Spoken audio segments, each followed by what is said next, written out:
Hi friends, June నెలలో దొరికే swimming fruits అవేనండి seasonal fruits ఈత పళ్ళు. ఈ ఈత పళ్ళు కావాలంటే మనకు పొడవైన కర్రకు ఒక కత్తి కట్టాలి. దాన్ని మనం ముంగత్తి అని పిలుచుకుంటాం. ఇంకేముంది, ఈ ముంగత్తి పట్టుకున్న చలో జగ్గరు పొంద. చూడండి ఫ్రెండ్స్ ఎంత ప్రశాంతంగా ఉందో.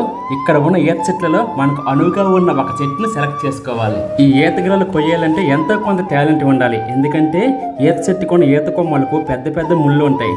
నాకైతే కొంచెం అలవాటు కాబట్టి నేను కోయగలిగాను. చూడండి ఫ్రెండ్స్, మా అబ్బాయి ఈతగిరలు కోస్తుంటే ఎంత సంబరపడిపోతున్నాడో.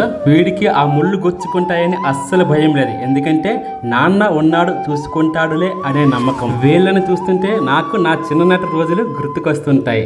చూడండి ఫ్రెండ్స్, చిన్న గ్రాఫిక్స్ పెట్టాను. ఇదిగోండి గెలను తీసుకొచ్చి మన కెమెరాకి పోజులు ఇవ్వడం, వీడితో పాటు వాళ్ళ తమ్ముడు కూడా. అయితే ఈ గెలలు కోసేటప్పుడు పండిన పళ్ళన్నీ కింద భూమిపై రాలిపోతాయి. చూడండి, పళ్ళు రెడ్గా ఉంటాయి, కాయలు మాత్రం పసుపుగా ఉంటాయి. చూడండి ఫ్రెండ్స్, వాళ్ళు ఈత పళ్ళని టేస్ట్ చూస్తూ మనకి చెప్పడం చాలా బాగున్నాయని. ఇంకేముంది, ఆ ఈత గెలలు పట్టుకుని వాటిని ముగ్గు పెట్టడానికి ఇంటికి ప్రయాణం. ఈ వీడియో చూసిన తర్వాత మీ పాత రోజులు మీకు గుర్తుకు వస్తే మీ అనుభవాలు కామెంట్లో తెలియజేయగలరు. గుర్తుకొస్తున్నాయి.